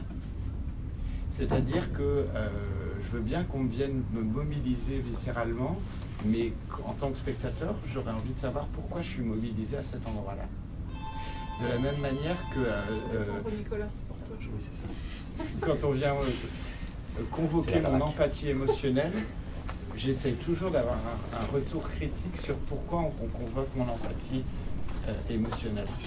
Dans le sens, et c'est pas parce que je suis un contrôle, je veux absolument contrôler, mais c'est-à-dire qu'à un moment donné, on est dans une époque où on vient nous mobiliser dans des soi-disant dans des instincts primaires ou dans un truc comme ça, et de se dire non, est-ce qu'on peut avoir encore des espaces où on serait encore dans un rapport critique et de décryptage. Oui, je ne sais pas si je suis clair, je suis parti un peu vite, mais parce que ça fait partie de mes inquiétudes. On voit un théâtre aujourd'hui très émotionnel ou émotionnant, je marche à fond. Mais sur quoi on essaye de me créer de l'émotion? Pour défendre quel propos et quelle dramaturgie derrière? Aujourd'hui, et je vais pointer personne, on voit des spectacles qui nous expliquent à quel point être migrant, c'est douloureux et dur. Ça me bouleverse, bien sûr. Est-ce notre rôle véritablement de juste convoquer l'émotion pour dire « Ah oui, c'est terrible ». C'est absolument terrible comme situation quand on est migrant. S'il n'y a pas de retour critique derrière, je ne sais pas si je suis clair. Moi, je vais toujours mettre tout dans la même tambouille, hein, mais je pense exactement à la même chose à la discussion qu'on avait ce matin sur l'expérience muséale, qui peut être tout à fait aussi, si on n'y prend pas garde, qui peut être aussi une machine à émotion sans ces espaces de distance. Voilà. Et je pense que moi je vois le rôle du scénographe comme quelqu'un qui fabrique justement potentiellement un peu de la distance, en tout cas des petites fenêtres de petits pas de côté, comme tu disais tout à l'heure, voir les ficelles, des fois c'est peut-être pas mal aussi. Après l'émotion elle peut apprendre aussi, par exemple. Mais je pense pas qu'il faille il n'y a pas d'opposition. Il n'y a pas d'opposition, il faut que les deux puissent à mon avis exister simultanément. Ce qui est un petit peu dur, je trouve, c'est toujours d'opposer ce que tu dis, voilà, Brecht, et puis le théâtre, un peu des émotions. Enfin, je pense que peut-être on peut dépasser peut-être cette opposition pour un en même temps, comme dirait l'autre, je sais rien, mais... Non, ben oui, et il y a plein de combinatoires, c'est-à-dire que comme Fiaménard, on est plutôt de l'ordre de l'acte performatif. Et donc du coup, moi, l'acte performatif, c'est une certaine lecture du spectacle. Mais on ne peut pas dire que Fiaménard, elle est dans les spectacles vivants, mais est-on encore à l'endroit du théâtre? Il y a un en même temps qui peut exister, mais à un moment donné, en tout cas, j'en ai besoin personnellement, à titre personnel, d'avoir une grille d'analyse qui soit, en tant que professionnel que nous sommes, de ne pas mettre tout... Parce que, comment dire, moi j'ai le sentiment à certains moments d'un brouillard. Et ce que je veux dire par là, par exemple, Castellucci, pour moi, n'est pas un metteur en scène de théâtre, c'est un metteur en scène plasticien. Et on disait que Castellucci, c'était du théâtre pour moi. Et donc, du coup, le statut de l'acteur et du coup du cheval ou des enfants sont plus à l'endroit d'une matérialité et d'une matière plastique qui existe sur le plateau que véritablement d'être convoqué en tant qu'artiste-interprète en train d'incarner quelque chose. Et ce que j'essaye de dire par là, c'est qu'en termes de réseau d'attente, même de perception et de regard critique, j'attends pas la même chose. Pardon. Bah oui, surtout pour ces opéras, il y a un truc d'image, quoi. Ouais. Moi, j'étais beaucoup plus impressionné par la compagnie Géol et nos essais de double vision, cheval réel, silhouette et tout. C'est vachement intéressant, le trouble que ça crée. C'est un choc. Après, je pense que Castellucci, il se base quand même sur des textes très classiques pour après se créer justement une dramaturgie visuelle. Mais pour moi, c'est dans ce sens-là que ça reste inscrit dans le théâtre, parce que justement, il convoque plein de matérialités pour construire sa dramaturgie qui est la sienne. Il crée son propre langage d'une manière très plastique en convoquant... c'est vrai qu'il ne convoque pas le corps humain comme un acteur sur scène, mais comme autre chose. Et il le met au même niveau que les éléments matériels comme la lumière ou comme le son. Enfin, il emploie tout sur une espèce de plan d'égalité. Et c'est, pour moi, je trouve que c'est quand même, ça rentre quand même dans le domaine de la dramaturgie, son travail. Et ses recherches. Oui, il y a une dramaturgie, mais c'est... Après, je pense qu'en tant, moi, par exemple, en tant que spectateur, j'aime autant voir des choses très différentes. Et après, c'est une anecdote, mais souvent les metteurs en scène, moi je suis la première interlocutrice en tant que scénographe des metteurs en scène, et souvent le premier ou deuxième entretien, ils disent bon, on fait ça, mais ils disent bon, surtout je veux pas que ça fasse théâtre. Et ça, je pense que ça varie 6 fois par an depuis 20 ans. Donc je pense qu'il faut se méfier, on est toujours le théâtre de quelqu'un. Donc je pense que ces histoires de catégories, c'est très français. Mais surtout en tant que spectateur et même en tant que scénographe, moi j'aime bien accompagner des expériences très différentes, que ce soit performatif, du moment que Castellucci, quelle que soit sa catégorie, et peut-être qu'il est hors catégorie, à part pour les financements, on a besoin d'être dans une catégorie, mais ce qui est intéressant, c'est de reposer sur une dramaturgie et d'avoir un vrai socle intellectuel construit. Et Castellucci, je trouve qu'il est très fort là-dessus, c'est que son socle intellectuel, il est très, très fort, très structuré, mais qu'en fait, il utilise, c'est ce que tu dis, il utilise la lumière, les corps, l'espace, en essayant de développer chaque fil pour construire cette dramaturgie, et c'est là où il est très... ça reste très plastique, mais c'est pas que esthétique, c'est comme il y a de l'intelligence, et de la pensée, le visuel est fort. Et je trouve que dans le spectacle aujourd'hui, en fait, on est une génération images, Instagram et spectaculaire, mais le vrai spectaculaire, c'est celui qui s'accroche à l'intelligence, à la pensée et à la recherche, et que ça soit un texte, une dramaturgie, ou même les chorégraphes. Je ne sais pas si vous connaissez Ophé Schechter, je vous le conseille aussi. C'est de la danse contemporaine, mais je pense qu'il dit beaucoup plus de choses avec aucun mot que beaucoup de gens dans le théâtre. Donc ce qui est important, c'est la pensée, qu'on la transmette avec des paroles, avec un cheval ou avec de la danse. C'est la pensée, la base de tout. Oui, la dramaturgie, moi je suis à fond dans après les catégories. Non, moi c'est vraiment comme outil de pensée. C'est-à-dire que c'est que même dans l'interlocution, c'est à quel endroit du spectacle je peux dire à mon interprète, là c'est un geste performatif, oui, bien sûr. Ou alors là c'est à l'endroit du théâtre. Oui. Et donc du coup c'est pas les mêmes points d'appui de jeu. Et de la même manière dans la construction, comment dire, là le spectacle que je suis en train de présenter, il y a musique, danse, théâtre et performance. Mais c'est juste ces points de repère pour cartographier un tout petit peu à l'endroit où on est. C'est ça, moi, qui m'intéresse, c'est parce que vu qu'on a, pour nous, metteurs en scène, il n'y a pas de science du jeu ou d'analyse du jeu à proprement parler. On parle des apprentissages, mais on n'a pas d'outil d'analyse. Du coup, ça m'importe pour savoir les états de corps qu'on veut convoquer, à quel endroit on se situe. Et de la même manière, du coup, dans le dialogue avec les scénographes, de pouvoir dire, je repense à l'idée du matériau brut ou d'un volume comme ça avec lequel quelqu'un se débat. C'est de se dire, là on est dans un geste performatif, ça ne se fait qu'une fois, du coup on est sur du consommable, du coup ça se passera comme ci, ça se passera comme ça, et budgétairement c'est ça qui se passe. Et c'est pour ça que pour moi c'est important, même en termes de méthodologie. Juste un petit mot, on avait une étudiante, j'ai noté son nom, tu m'as rappelé, Jeanne Fournier, qui travaillait avec la réserve des arts sur ces histoires de PV. Oui, c'est très pragmatique. On va faire une journée oui. PV-feu, conserver les PV-feu des matériaux, etc. Donc, il y a un serpent de mer, voilà, mais peut-être un jour on y arrivera. Du coup, l'étude est... Mais je sais pas, elle avait commencé son mémoire là-dessus, je sais pas où elle en est C'était maintenant. à propos de ce dont on parlait ce midi. Oui, pardon. Non, mais vous ne saviez pas. C'était au sujet d'une scénographie zéro déchet qu'on a réalisée avec collectif Céline est là. Et à un moment donné, on voulait utiliser des voilages, des matières textiles en tout cas, c'était dans le cadre d'un événement à la Cité Fertile. Et la première idée, c'était de réutiliser des toiles de parachute, mais ce matériau ne pouvait pas être inifugé. Ça s'appelle un certificat d'inifugation. Voilà, et donc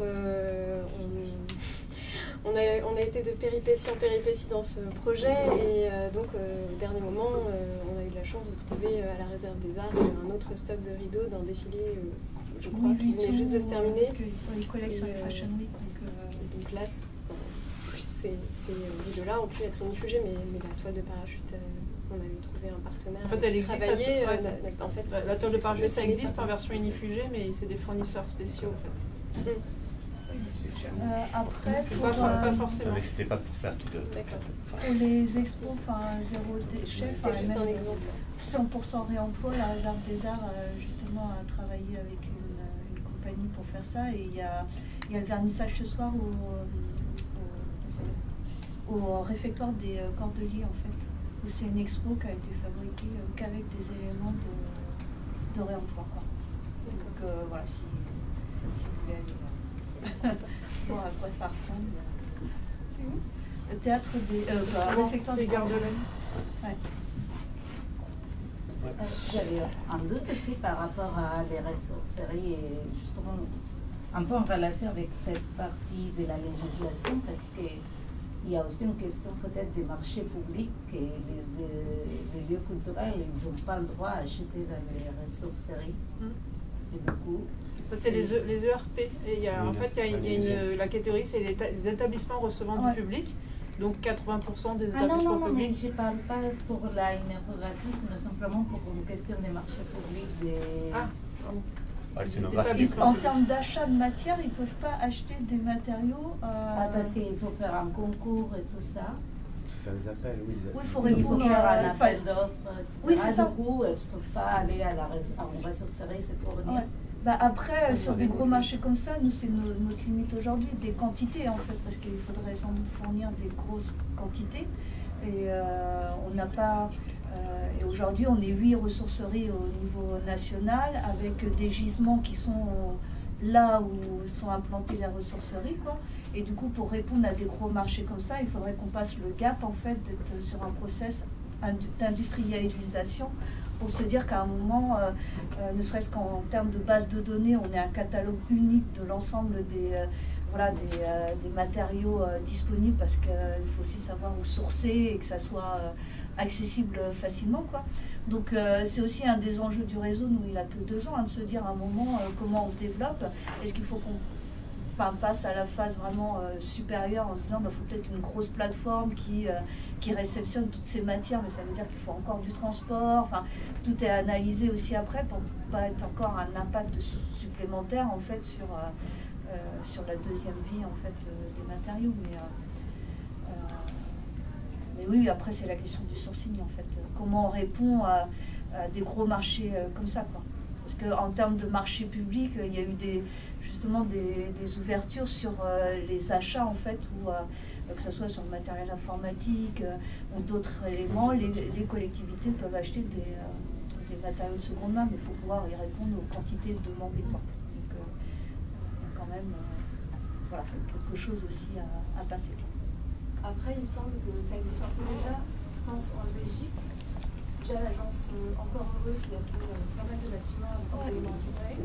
Par exemple, notamment des lettres, il me semble, à un moment donné. Oui, ouais. Donc eux, il me semble que la ressourcerie en question, elle avait utilisé... pardon, je sens en fait, l'entreprise en question, elle avait une gestion informatique et du coup, comme vous l'avez dit, elle étiquetait tous les matériaux qu'elle recevait. Et donc ça permet de venir. Oui, c'est vrai. Ouais. Aujourd'hui, sur les 8 adhérents du réseau, ils ont tous des catalogues en ligne en fait. Donc vous pouvez aller sur leur site internet et vous avez le catalogue avec la description en fait de ce qui est proposé, le prix, les caractéristiques, et après il faut appeler bien sûr pour voir si c'est disponible.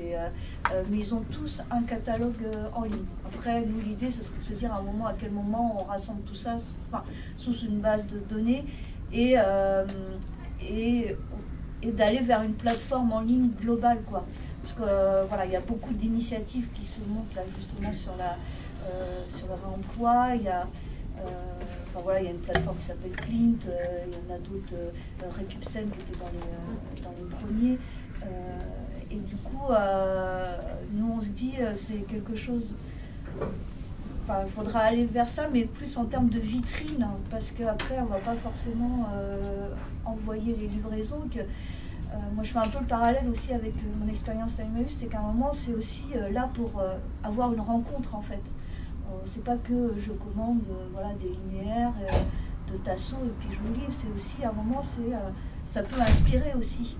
Et du coup, c'est aussi un échange avec les ressourceries pour se dire, mais c'est quoi aussi vos besoins et comment on veut y répondre. Et ce qui est intéressant sur une des ressourceries là, qui est à Montaigu, c'est qu'ils ont travaillé sur un événement pour l'ADEME, en fait, pour l'Agence de l'environnement et de la maîtrise de l'énergie, en fait, pour aménager des espaces lors d'une manifestation. Et il fallait qu'ils aménagent des petits kiosques. Et en fait, au lieu de vendre les tasses de bois, ils les ont loués, en fait. Donc ça, on va jusqu'à louer le tasseau, quoi. Et du coup, c'est aussi de travailler tout ça sur la matière, en fait. On rentre sur, comme je le disais, sur l'économie de fonctionnalité. On va plutôt payer l'usage, faire de l'usage plutôt que de la matière. Et on participe à tout ce qui est l'économie de ressources et à moins prélever sur la nature, en fait, puisqu'on en discute pas mal. Et se dire on a déjà pléthore d'éléments qu'on pourrait réutiliser. Après, ça demande forcément des adaptations. Et c'est là où vous avez toute la créativité pour le faire, quoi. Mais à un moment, c'est vraiment nous, l'idée, c'est de mailler le territoire, en fait. Mailler le territoire en s'appuyant sur les acteurs locaux et pas venir avec un modèle clé en main. Parce qu'on le voit bien d'un territoire à un autre, c'est pas tout à fait la même chose et ça dépend aussi des collectifs, en fait, qui se montent, des besoins et des envies. Et du coup, on a accompagné par exemple la métropole de Lyon sur l'étude de faisabilité, en fait, pour une ressourcerie culturelle. Là, dernièrement, on était en lien à Caen avec le WIP Bazar Nahom, qui est un acteur culturel, et avec le WIP, ils étaient à réfléchir à faire une ressourcerie, en fait, sur un quartier. Donc voilà, donc le réseau, c'est intéressant en termes de sensibilisation, d'accompagnement et bien sûr, et après, de travail sur tout ce qui est la collecte, mais aussi la transformation des matériaux, puisque dans le collectif, on a la matière qui est à La Rochelle, qui est vraiment positionnée sur la collecte des matières brutes. Et après, ils vont faire un magasin des matières où voilà, c'est ouvert aux particuliers, mais aussi aux professionnels. Et ils vont faire aussi de l'aménagement, de l'agencement avec toute cette récupération, quoi. Donc voilà, je vous invite à aller voir un peu. On a un site internet qui est ce qu'il est, mais il y a une carte, en fait, où il y a tous les membres et après il faut aller voir justement sur les sites. Et par exemple, si vous êtes dans la région des Pays de la Loire, la semaine prochaine, on a le forum Entreprendre dans la culture en Pays de la Loire, ça se situe à Nantes, où on va pouvoir aussi montrer faire des retours d'expérience, en fait, sur de la réutilisation et de la conception différente, en fait.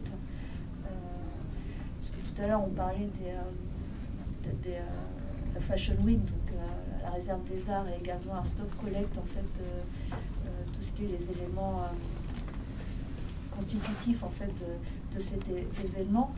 Et à partir de ça, c'est auprès de justement ces grands groupes, au-delà de la collecte, c'est comment on les conseille, on les sensibilise aussi au modèle, à la conception de leur support pour éviter que ça soit collé, mais plutôt vissé pour permettre justement meilleure déconstruction, un meilleur transport et meilleure réutilisation.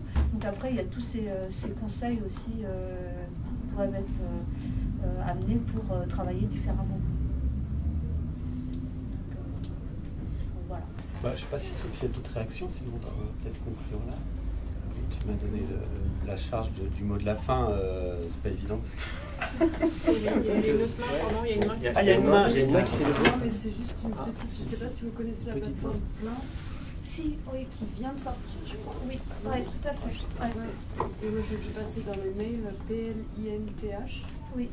Et qui est une plateforme en fait de partage de ressources pour tous les métiers de la culture, de l'aménagement aussi. Et il y a un projet aussi avec la réponse D, dans laquelle participe Charles Grodiot, où justement il se pose aussi, c'est une agence, c'est une scénographe qui a créé ça, et qui réfléchit à créer une plateforme aussi, justement, de vente en ligne, tous les éléments. Moi j'ai noté quelques petites phrases choc. Le savoir-faire d'escroc, j'ai bien aimé ça. D'escroc, savoir-faire d'escroc. Que je trouve intéressant de rappeler ça, effectivement, parce que là on parlait du réemploi, etc. Mais personnellement, je suis très intéressé par ces questions-là. Je regarde ça avec beaucoup aussi de distance, aussi d'une certaine manière. C'est-à-dire que la meilleure chose à faire, c'est qu'il n'y ait plus de Fashion Week, plutôt d'essayer de recycler des trucs de Fashion Week. Ah oui, non, mais ce que je veux dire par là, c'est qu'à l'échelle des problèmes, des fois, j'ai l'impression qu'il faut savoir aussi l'échelle des problèmes et ce dont on parle, mais et je pense que master c'est architecture et scénographie, donc moi je fais toujours le lien avec l'architecture. Ce que je trouve intéressant, c'est que ça exaspère des questions qui sont dans l'architecture là de plein pied, parce que voilà, moi je reviens de Belgique où j'étudie en architecture tout court. Le réemploi, c'est un sujet énorme, mais aussi bizarrement ces histoires d'authenticité, de naturel, de réalité ou de réalisme, etc. C'est des sujets en plein dans l'air du temps, dans l'architecture tout court. Et alors, sur lequel on essaye d'être, enfin, moi aussi, j'essaie d'être très, je suis un petit peu dans ta posture là, un petit peu, un peu de distance, par exemple, l'histoire du va-et-vient vers la réalité des choses ou leur fiction, c'est une vieille histoire dans l'histoire de l'architecture, par exemple. C'est un très très vieux truc. Et moi j'aime bien, là tout à l'heure on parlait du réel et du réalisme. En architecture, il y a un vrai et vraisemblable, par exemple. C'est deux notions très différentes au XVIIIe siècle. Il y a la recherche du vrai et du vraisemblable qui ne sont pas tout à fait pareils. En général, l'architecture, elle cherche plutôt à être vraisemblable, mais pas forcément vrai. Voilà. On voit une structure, on a l'impression que c'est ça qui tient, mais en fait c'est pas ça qui tient. Je joue avec le vraisemblable. Voilà. Et ça, c'est un jeu pour les architectes assez courant, et je pense qu'en scénographie, peut-être un peu aussi là-dedans. Alors moi, je fais ce parallèle-là, ça m'a sauté aux yeux, aux oreilles. Et sinon, je ne sais pas comment clore de manière globale la journée avec ces deux tables rondes très différentes, mais il y a des points quand même saillants dans tout ça qui ont à voir avec cette histoire d'escroquerie. Oui, il y a peut-être un côté d'escroquerie. Le vrai, le vraisemblable, etc., la distanciation dont tu parlais, mais c'est un peu notre responsabilité aussi de prendre en charge cette escroquerie-là avec une forme d'honnêteté intellectuelle. Enfin, c'est ça qui me semble important, moi, personnellement. Je ne sais pas si je suis très clair là-dessus, mais c'est de l'escroquerie consentie. C'est de faire les choses avec honnêteté, en fait. Voilà, c'est-à-dire qu'on peut être... c'est pas mentir aux gens que de faire un décor. Ils rentrent consciemment dans cette espèce de... Et les vertus du mensonge. Et les vertus du mensonge. L'adhésion au mensonge. Non, mais j'insiste là-dessus parce que moi, je suis aussi un petit peu, à force, un peu choqué par la vertu permanente. On nous assène beaucoup sur ce matin, je donnais un cours sur le poids des maisons, par exemple. Rien à voir avec tout ça. Mais ça a un peu à voir parce qu'en fait, la question du bilan carbone, de la vertu CO2, de l'honnêteté, sous toutes ces formes, et aussi, je pense, un piège intellectuel dont il faut savoir quand même être très très clairvoyant avec ça, à mon avis, en tant que créateur, pour justement manipuler les bons curseurs. Voilà. Enfin, je pense que c'est... la vertu se situe aussi parfois sur d'autres créneaux. Je ne sais pas pourquoi je n'arrête pas de penser à ces questions de scènes d'exposition, parce que pour moi c'est un peu là aussi que ça peut manifester. Du bon usage des médias notamment. Par exemple, on parlait du virtuel, du réel ce matin. Enfin, ça engage complètement l'individu au-delà parfois d'effets un peu de communication. Voilà, c'est ça qui moi, me parcourt un peu là, dans cette journée. Ce matin, il était vachement question de communication. On parlait beaucoup de l'événementiel comme étant des éléments malgré tout de communication, par exemple. L'événementiel, c'est fait pour que ce soit Instagrammable, etc.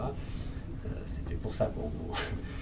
Mais c'est quel rôle on a dans cette machinerie-là. Je pense que c'est aussi important que de savoir si le bout de carton qu'on a utilisé, il est réemployé ou pas. Voilà.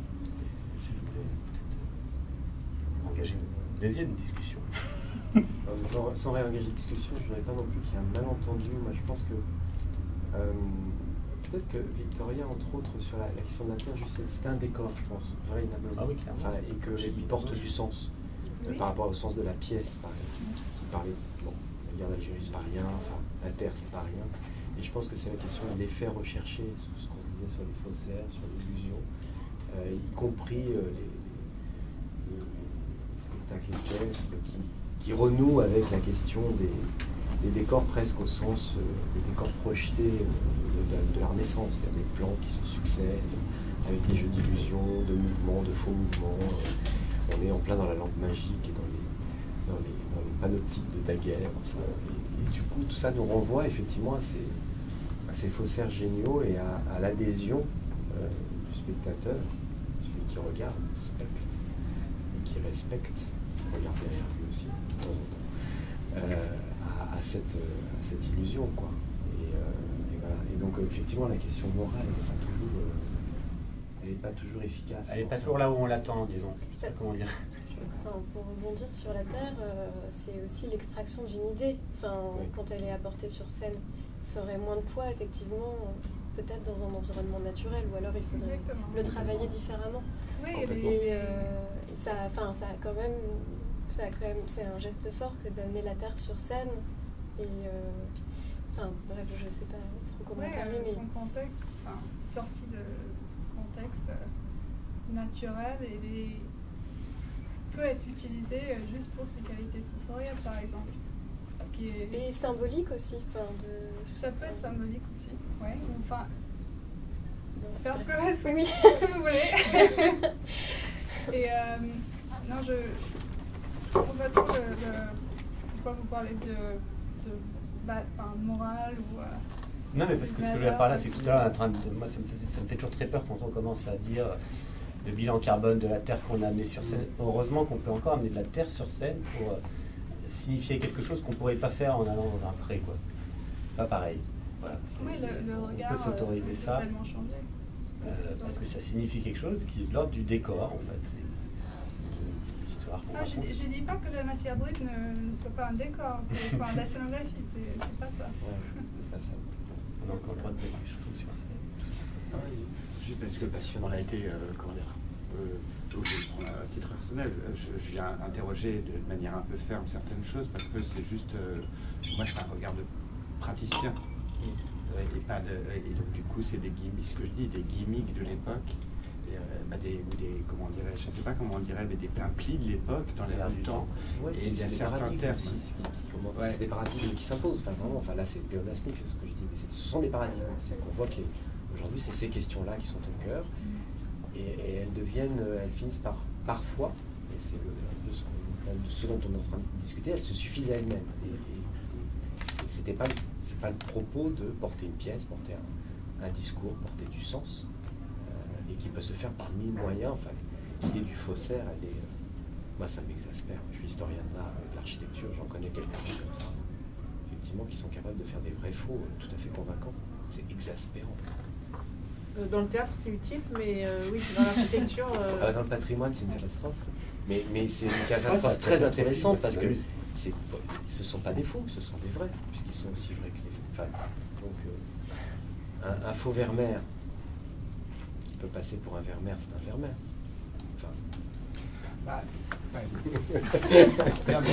Ça me donne envie de déboucher sur le plaisir du mensonge. Moi, je préfère un menteur qui me fait voyager et rêver que quelqu'un qui me parle de la réalité de sa vie, banale. Et là, je parle de drague, mais il y a une rencontre humaine. Le menteur est beaucoup plus stimulant que celui, voilà, je sais pas. Mais je pense sincèrement, on a une méfiance aujourd'hui de la fiction, de l'imagination comme valeur presque dépréciative, à part chez l'enfant. Arrivé à un certain âge, on se dit, oulala, il est dans sa tête, il est dans ses rêveries. Et je crois qu'il y a un truc, comme si on pouvait avoir une appréhension du réel, justement, dont on a parlé, alors que ce qu'on appelle réel, souvent, c'est qu'une image aussi, c'est qu'une imagination. Et c'est, bref, non, mais je me tais, mais c'est... La psychanalyse vous l'a très bien montré, que nous vivons dans une imagination et que notre rapport, mon rapport à l'art, moi, se construit dans un rapport à l'imagination et pas au réel. Le réel, j'y ai pas accès. Mais bon, bref, j'aime les menteurs. Merci beaucoup. Merci pour à l'invitation. tous. Et bravo pour les travaux. Bravo.